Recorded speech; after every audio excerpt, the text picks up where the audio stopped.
سوالات ہوگی. بسم اللہ الرحمن الرحیم.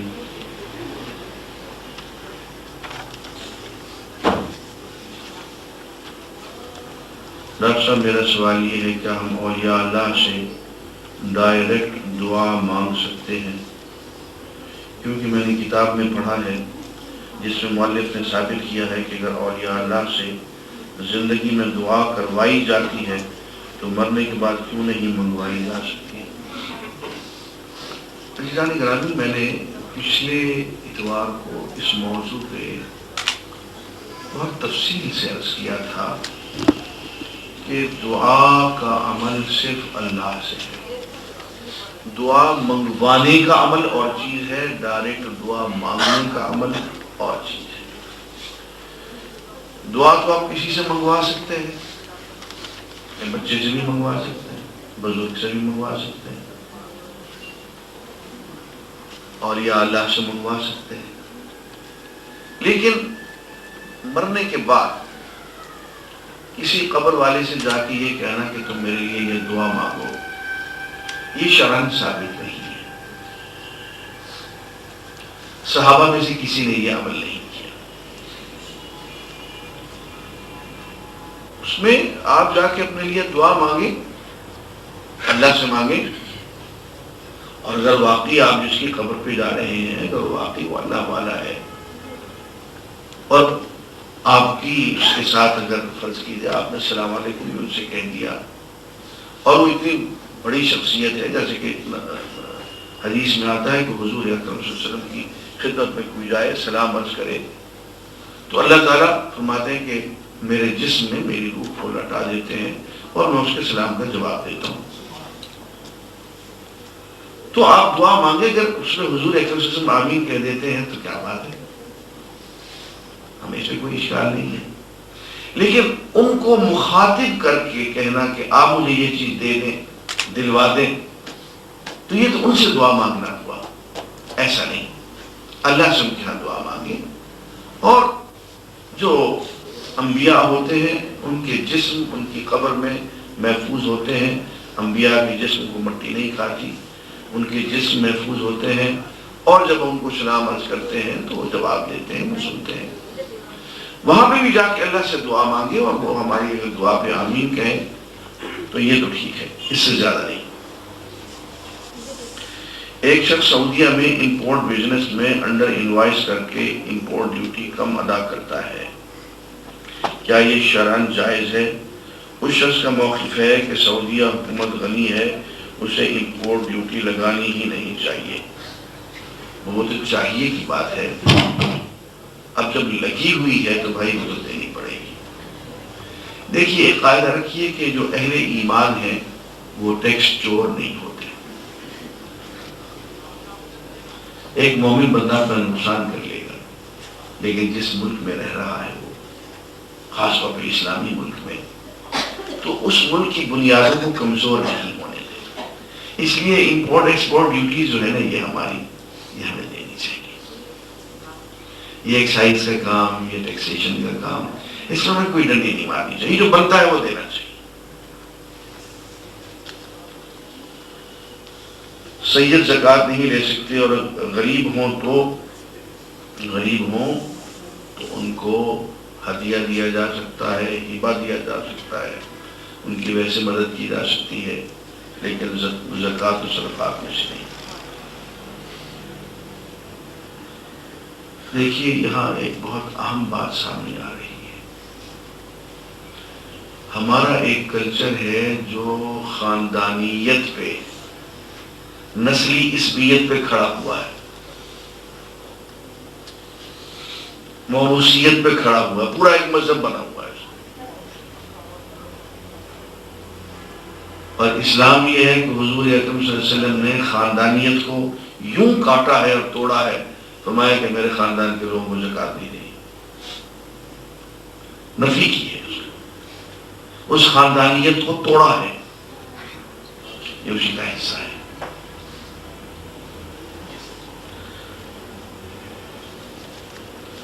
اصل بدبخت وہ ہے جو ماں کے پیٹ میں بدبخت ہو، شرح کر دے.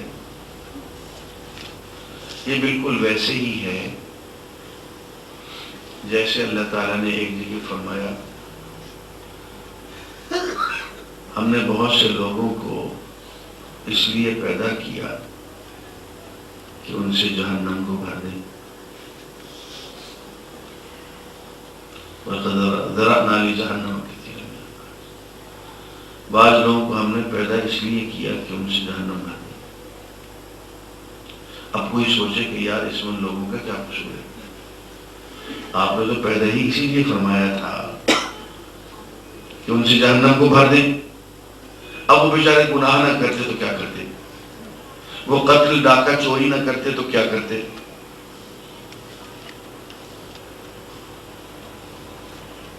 اصل بات یہ ہے کہ اللہ نے ان کو گناہ کرنے پہ مجبور نہیں کیا. یہ بالکل ایسا ہی ہے جیسے کسی شخص کا کسی ماں کا بیٹا ٹرک تلے آ جائے اور یوں کہے میں نے تجھے اس دن کے لیے پیدا کیا تھا، یہ تو ٹرک تلے آ لگتا ہے میں نے تو تجھے اس دن کے لیے ہی پیدا کیا تھا. ماں کا کہنے کا مطلب یہ نہیں ہے کہ میری خواہش یہ تھی کہ تو ٹرک تلے آ جائے. وہ ایک غم کی بات ہے کہ یہ لوگ تو ایسے ہیں کہ گویا ہم نے انہیں پیدا ہی جہنم کے لیے کیا تھا.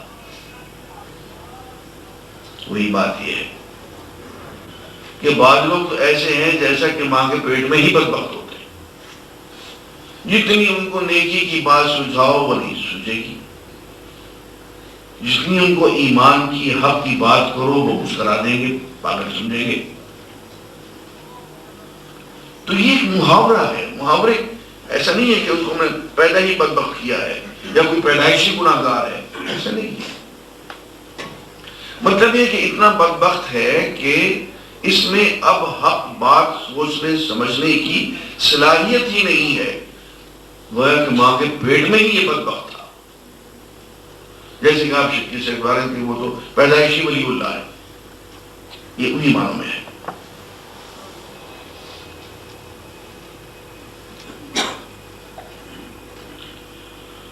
قیامت کے قریب ایسا وقت آئے گا کہ صرف فتنوں سے وہی بچے گا جو استاد ہوگا یا شاگرد. ایسی کوئی حدیث ہے. ان الفاظ میں تو مجھے حدیث یاد نہیں ہے، لیکن مفہوم کے اعتبار سے یہ درست ہے. اس لیے کہ ایسی ساری گرامی میں آپ کی خدمت میں عرض کروں،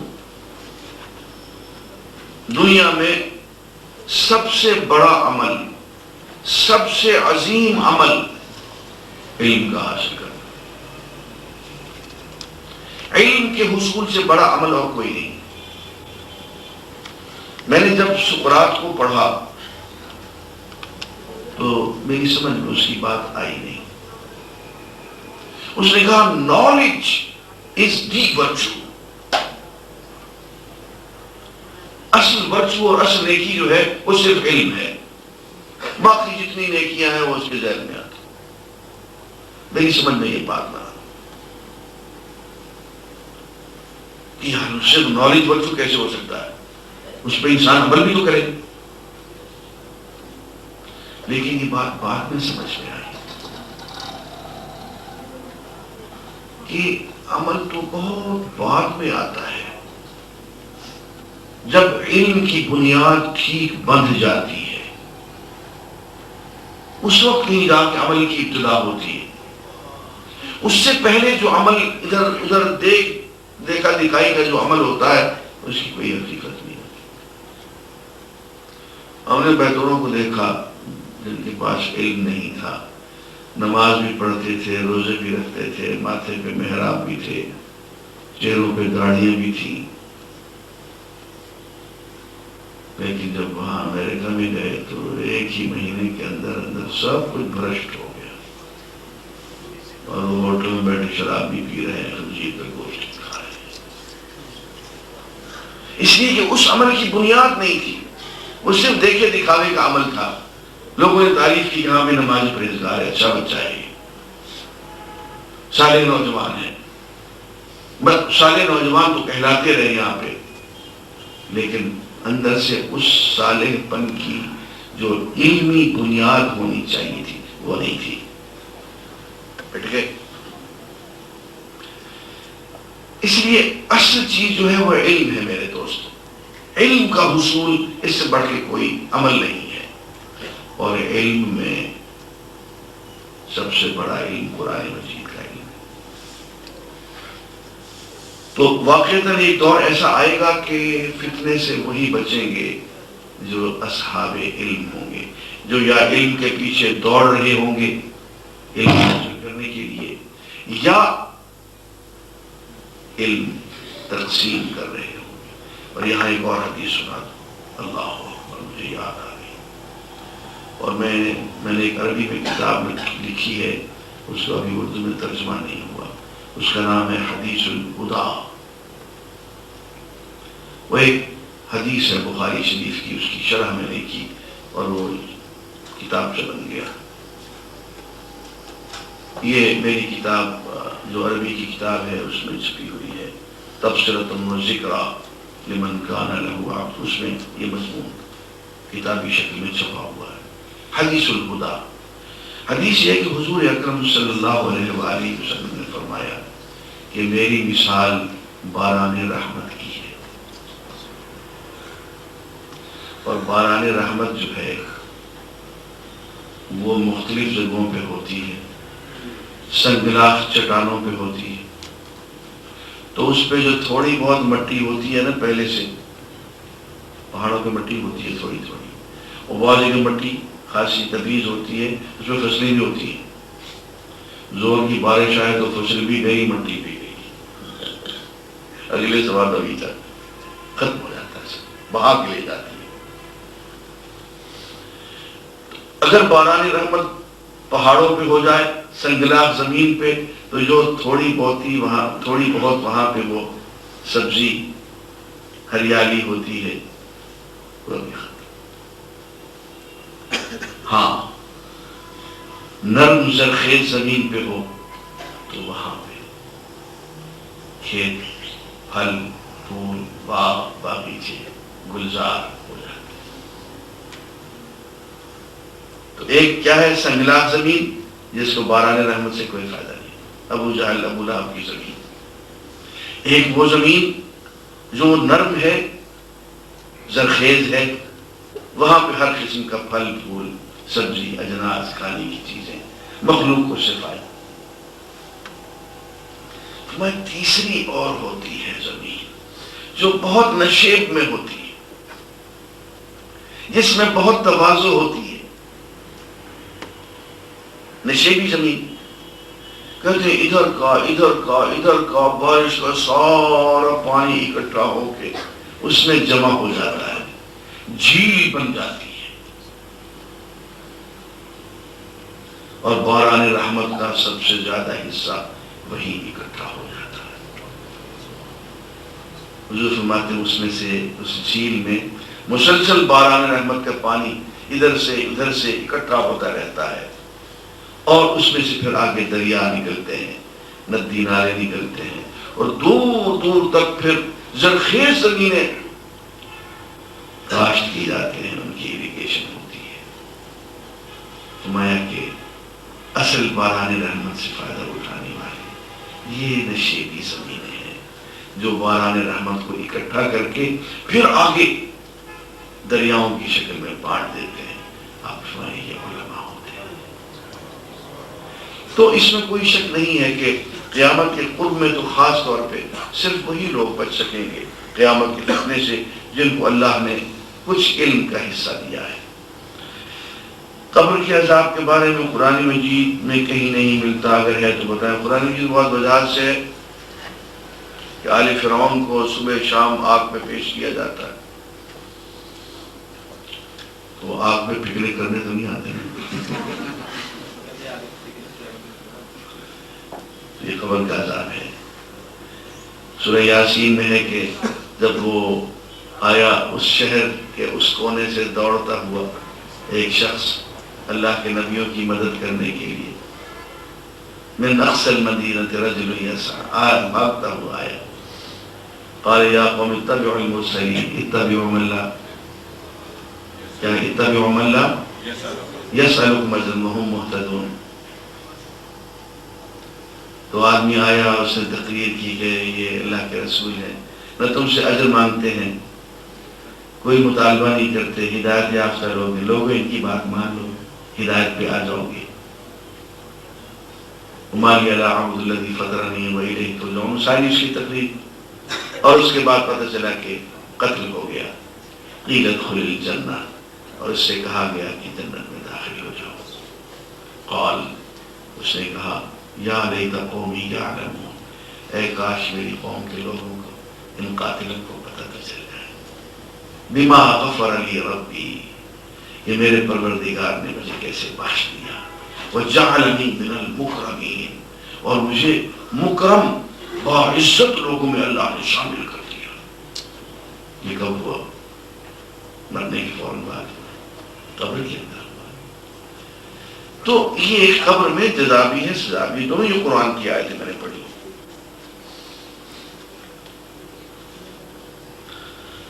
ڈاکٹر صاحب میرے شوہر کا پیپر ہے، اس کی کامیابی کے لیے دعا کر دیں، اور میرے بھائی کا بینک میں انٹرویو ہے، اس کی کامیابی کے لیے اللہ تعالیٰ کامیابی عطا فرمائے اور اللہ اپنے راستے میں قبول فرمائے۔ پچھلے درس میں آپ کو فرمایا تھا کہ میں نے رسول اللہ علیہ وسلم کو، کہ جس نے رسول اللہ علیہ وسلم کو دیکھا وہ جنتی ہے، اور جس نے آپ کو دیکھنے والے کو دیکھا وہ جنتی ہے۔ خواب میں دیکھنے والے کے بارے میں کیا حکم ہے؟ کیونکہ آپ نے فرمایا جس نے خواب میں مجھے دیکھا اس نے گویا مجھے کو دیکھا۔ بات یہ ہے تو حضور اکرم صلی اللہ علیہ وآلہ وسلم کی زیارت کرنے والا خواب کے دوران صحابی نہیں ہوتا، صحابی نہیں ہوتا۔ صحابی صرف وہ ہے جس نے زندگی میں حضور اکرم صلی اللہ علیہ وسلم کو بحالت ایمان دیکھا ہو اور بحالت ایمان اس کی موت بھی آ گئی ہو، وہ صحابی ہوتا ہے۔ یہ جو حدیث میں نے پڑھی ہے کہ دخل الجنت من رآنی ودخل الجنت من رآنی، حضور اکرم صلی اللہ علیہ وسلم فرمایا کہ جس نے مجھے دیکھا جنت میں داخل ہوا، اور جس نے مجھے دیکھنے والے کو دیکھا وہ بھی جنت میں داخل۔ یہ رتبہ صرف صحابی کا، اور آگے صحابی کو دیکھنے والے تابعی کا ہے۔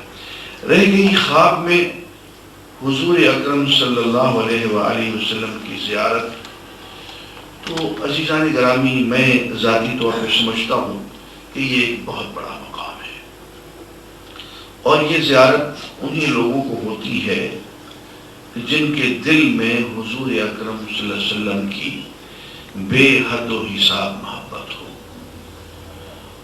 اور وہ حضور اکرم صلی اللہ علیہ وسلم کے نام نامی پہ اپنی جان اور مال قربان کرنے کو تیار ہو، اور حضور اکرم صلی اللہ علیہ وسلم کی کثرت سے درود بھیجنے والا، اور حضور اکرم صلی اللہ علیہ وسلم کی سیرت طیبہ کو کثرت سے پڑھنے والا اور پڑھانے والا۔ ایسے لوگوں کو حضور اکرم صلی اللہ علیہ وسلم کی کثرت سے زیارت ہوتی ہے، اور حیرتناک حد تک بعض لوگوں کو زیارتیں ہوتی ہیں حضور کی۔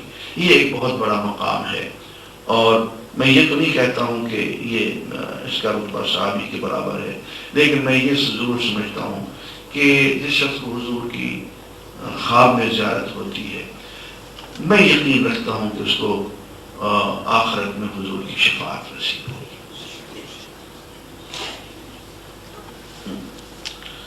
موجودہ عدالتی نظام میں گواہوں کے بارے میں کیا شرائط صادر کی ہیں، اور اسلام میں گواہوں کے لیے کیا شرائط؟ بہت اہم سوال آپ نے کر دیا، اللہ آپ کو جزا دے۔ دیکھیے، صدر ضیاء الحق مرحوم نے مدینہ منورہ میں مجھ سے کہا تھا کہ ڈاکٹر صاحب ہم اسلامی شریعت نافذ نہیں کر سکیں گے،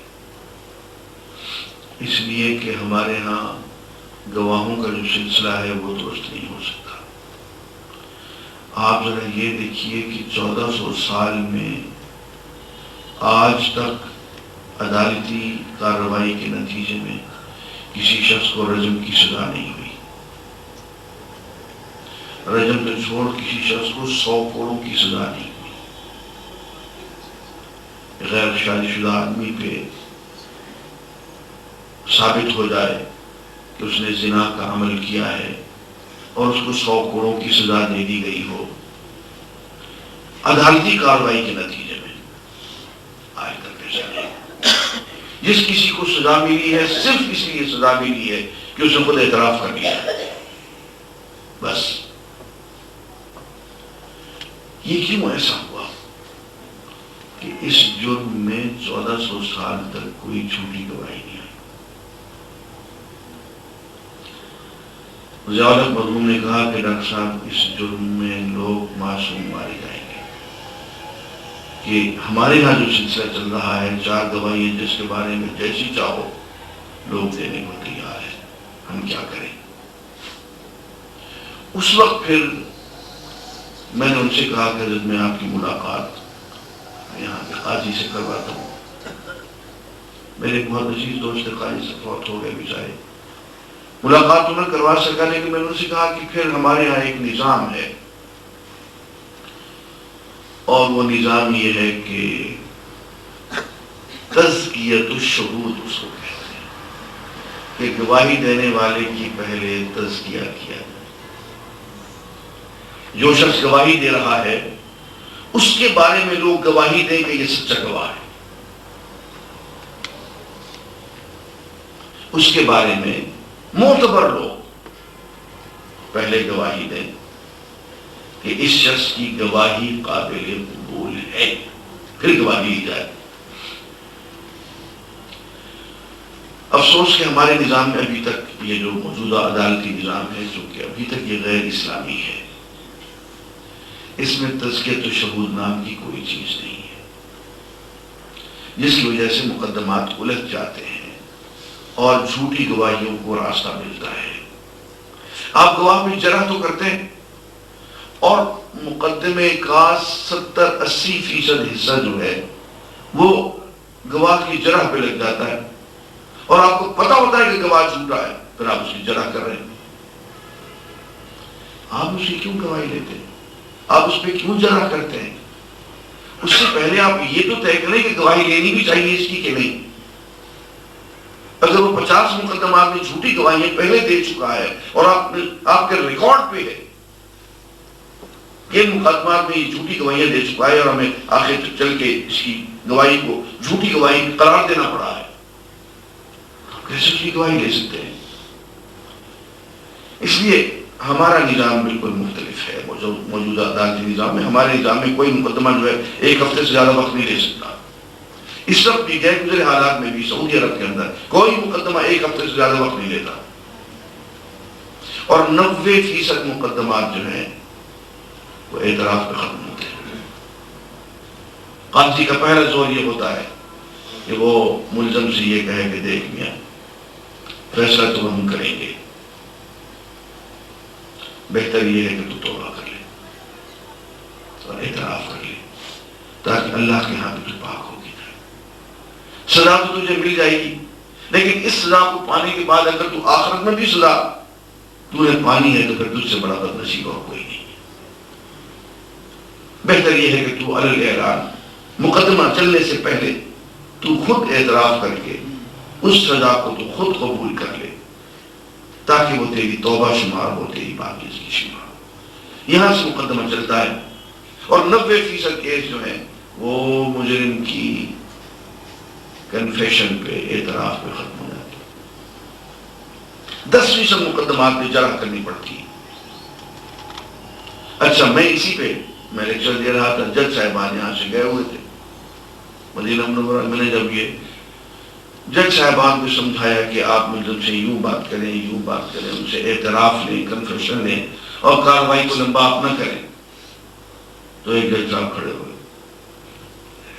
کہنے لگے ڈاکٹر صاحب میں یہ کر چکا ہوں، میں نے ایک قتل کے مجرم کو میں نے اپنے پاس بٹھا لیا، اور میں نے بہت پیار سے اس سے پوچھا کہ دیکھ ہمیں پتہ چل گیا ہے کہ قتل تو نہیں کیا ہے، ہمارے پاس بڑی پکی اور سچی گواہی ہے، تو ہمارا وقت ضائع نہ کر، اور اللہ کے ہاں تو سرخرو ہو کے جا، تو کھلم کھلا اس کا اعلان کر دے کہ میں نے قتل کیا، مجھے سزا دی جائے، سزا ہم تمہیں دے دیں گے، یوں بھی دیں گے یوں بھی دیں گے، لیکن اللہ کے ہاں تو پاک ہو گیا جائے کہ صحیح میں نے قتل کیا ہے تو میرے کو پاک کرو۔ ہم نے اس کا بیان جو ہے وہ حلفی بیان، اس کا ہم نے اعترافی بیان ہم نے ریکارڈ کر لیا۔ کہنے کہ اگلے دن وکیل کا بہت بڑا خوبصورت اس کی درخواست آ گئی کہ میرا موکل جو ہے وہ پاگل ہو گیا ہے اور بہکی بہکی باتیں کرتا ہے،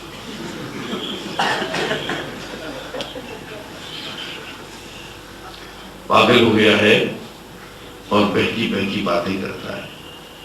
میں نے اسے کہا کل تک تو وہ ٹھیک تھا، میرے ساتھ وہ باتیں کرتا رہا ہے، یہ اس کا ہم نے حلفی بیان اعتراف کا ہم نے ریکارڈ کیا ہے، تو اس کو پاگل کہتے جو ہمارے ہوتے ہوئے جو جیسے بیان لکھوائے وہ پاگل نہیں ہے تو کیا ہمارے ہوتے ہوئے، وکیلوں کے ہوتے ہوئے جو اس قسم کے اعتراف جرم کرے پاگل نہیں ہے تو کیا ہے۔ اب یہ ایک نظام ہے ہمارے کہ وکیل نے یہ طے کر رکھا ہے کہ وہ جھوٹ کو سچ اور سچ کو جھوٹ بنائے گا۔ یہ بات عدالت کو بھی معلوم ہے، یہ موکل کو بھی معلوم ہے، وکیل کو بھی معلوم ہے، مجرم کو بھی، مدعی کو بھی، مدعا علیہ کو بھی، سب کو یہ معلوم ہے کہ ہم نے آخر کار جھوٹ کا پرچار کرنا ہے۔ نعوذ باللہ من شرور انفسنا ومن سیئات اعمالنا۔ وہ ہے کہ عدالتیں جھوٹ کا گڑھ ہیں، صرف جھوٹ کے پرچار کی جگہ ہے اور جھوٹ کو قبول کرنے کا ٹھکانہ ہے۔ نعوذ باللہ، نعوذ باللہ۔ اگر ایسا ہے تو ایسا نہیں ہونا چاہیے۔ مغربی دنیا میں اسلامی سزاؤں کو انسانیت کے خلاف ظلم قرار دیا ہے۔ برائے مہربانی اس کی وضاحت فرمائیں۔ جناب وہاں تو اب واپس آ رہے ہیں، اب تو قتل کی سزا قتل دینے پہ وہ مجبور ہو رہے ہیں۔ خود یونائٹڈ اسٹیٹس کی بہت ساری ریاستوں میں جہاں انہوں نے کیپٹل پنشمنٹ کو، موت کی سزا کو بین کر دیا تھا، پھر سے انہوں نے جاری کر دیا ہے، وہ تو واپس آ رہے ہیں۔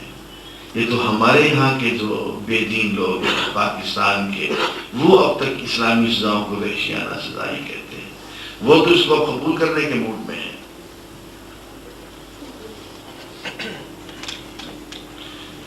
میں نے بعض مجرموں کو یہ کہتے ہوئے سنا ہے کہ 6-7 سال کی سزا بنے گی ساری قتل کر دیتے ہیں۔ ان کو معلوم ہے کہ اگر پکڑے گئے، مقدمہ چلا، ساری سزا ملی اور عمر قید بھی بنی تو آخر ملا جلا کے 7-8 سال کی بنے گی۔ اب یہ دل بردہ ہے ایک شخص کا، وہ کہتے ہیں 7-8 سال بھگت لیں گے، اس کو تو ٹھکانے لگاتے ہیں۔ لیکن اگر اس کو پتا چلے کہ اس کی وجہ سے میں ٹھکانے لگا رہا ہوں، میں بھی ٹھکانے لگ جاؤں گا، پھر اس کی یہ منطق نہیں ہوگی۔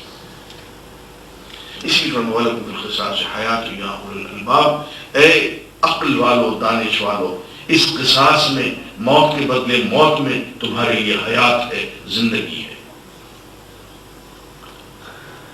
کیا انسان کو دینی اور دنیاوی دونوں قسم کی تعلیم یکساں طور پر حاصل کرنی چاہیے؟ وضاحت کر دیں۔ جی ہاں، بالکل ایسے ہی ہے، اور ایسے ہی حضور اکرم صلی اللہ علیہ وسلم نے ارشاد فرمایا۔ اور العلم جو ہے اس میں دونوں علم ہے، علم الادیان و علم الابدان، دین کا علم بھی اور سائنس کا علم بھی۔ 8:30 بجے کا ٹائم دینے کے بعد آپ 8:55 پر آتے ہیں، اگر آپ وقت لحاظ نہیں رکھیں گے تو پھر کون رکھے گا؟ اللہ تعالیٰ آپ کو جزا دے۔ آپ نے بالکل ٹھیک یہ بات لکھی ہے۔ میں انشاءاللہ 8:30 بجے آؤں گا، پھر 8:30 بجے سے 9 بجے تک یہاں آپ کا انتظار کروں گا۔